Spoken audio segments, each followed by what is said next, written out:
Hello model making friends and welcome back to the channel. I'm Chris and today we're going to be painting jet engines pink.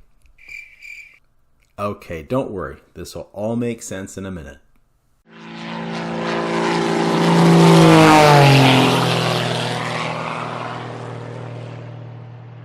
I'm currently building Revell's new SR-71 Blackbird, and like the real thing, this model has big engines with detailed exhausts just begging for attention. My goal with this build is to paint it as realistically as possible. Lucky for me, my friends Jim Bates and Steve Decker took some excellent pictures of Blackbird engines. Now, as a guy who mostly builds World War II propeller airplanes, I'd have figured that painting jet engines and exhaust would be an exercise in selecting some metallic paints. But look at these pictures, not a speck of silver to be seen. And the Revell instructions call for white and light rust colors to be used. Really? Really? Well, my mom said I was the coolest kid in high school too, so I know a lie when I hear one. So, how should we paint them?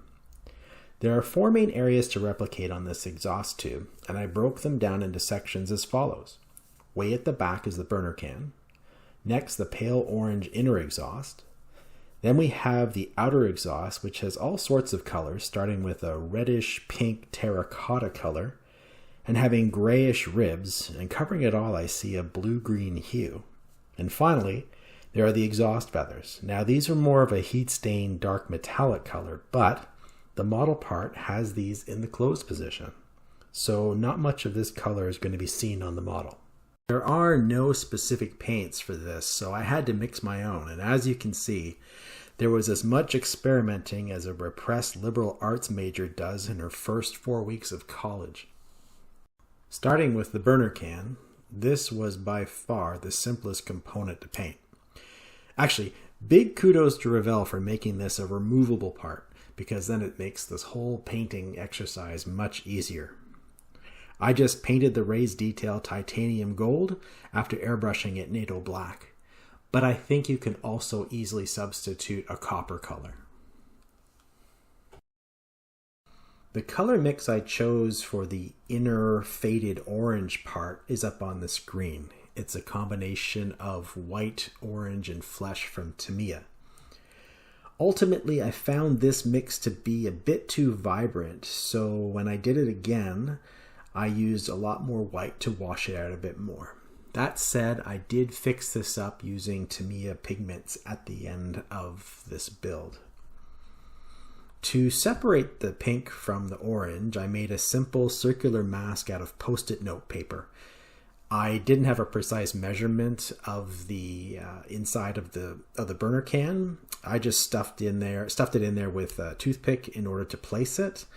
And you don't have to be perfect when you do this, because there is a middle section that's going to be painted in a minute. The pink was definitely the hardest color to match. Through those experiments, I was either too pink or too red.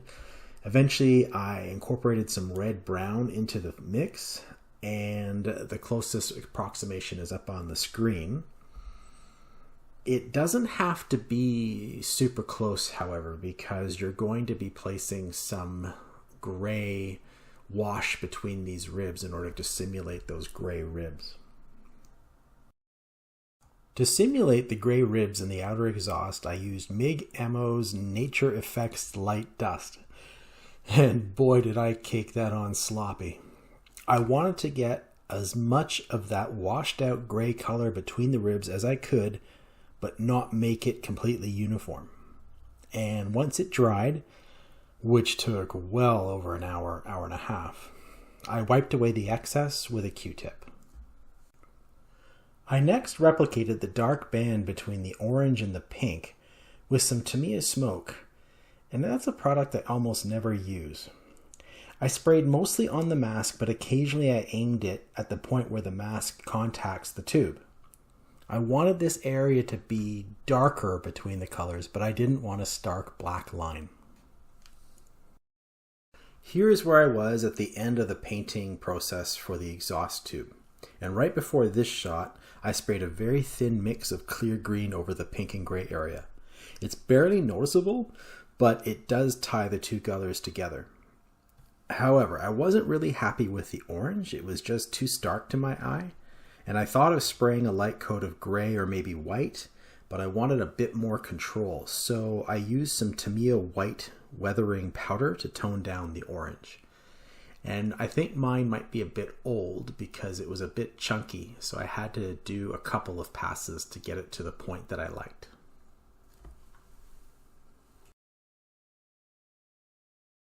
And finally, I get to paint the nozzle or the tail feathers.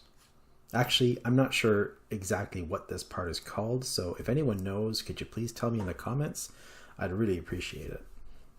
I base coated these with my new favorite paint, Vallejo acrylic metal color, in its acero color, or the more boring steel.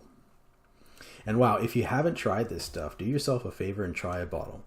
It doesn't need thinning, it sprays beautifully, cleans up easily, and best of all, it gives you a perfect metallic finish. Now keep in mind, I'm not sponsored by Vallejo, and I've got nothing to do with them, although I'm sure they're very nice people. I just wanted to tell you about my experience, and I'm definitely going to try to get more of this stuff. Ultimately, I did have some difficulty replicating the colors on this part, but I'll show you what I did.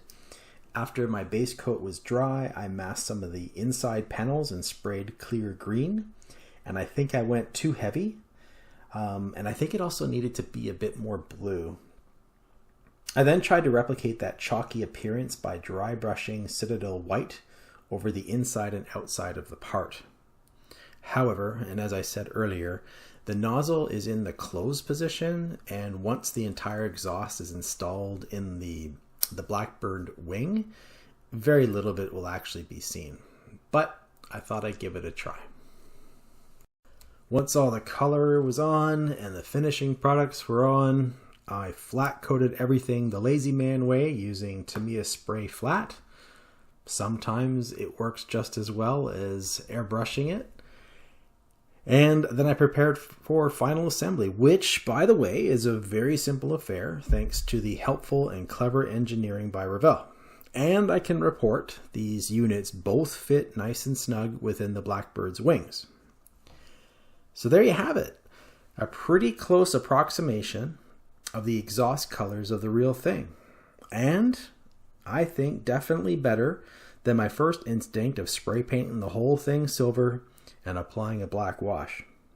Again, these engines are huge and will be seen on the final model, so I think it's definitely worth the effort to paint these up. Thank you so much for watching. I hope you enjoyed the video. I'm still building the Blackbird that goes with these engines, and I'm really looking forward to painting it realistically, so I hope to have at least one more video on that. So stay tuned. Thanks for watching, everyone. Have a great day.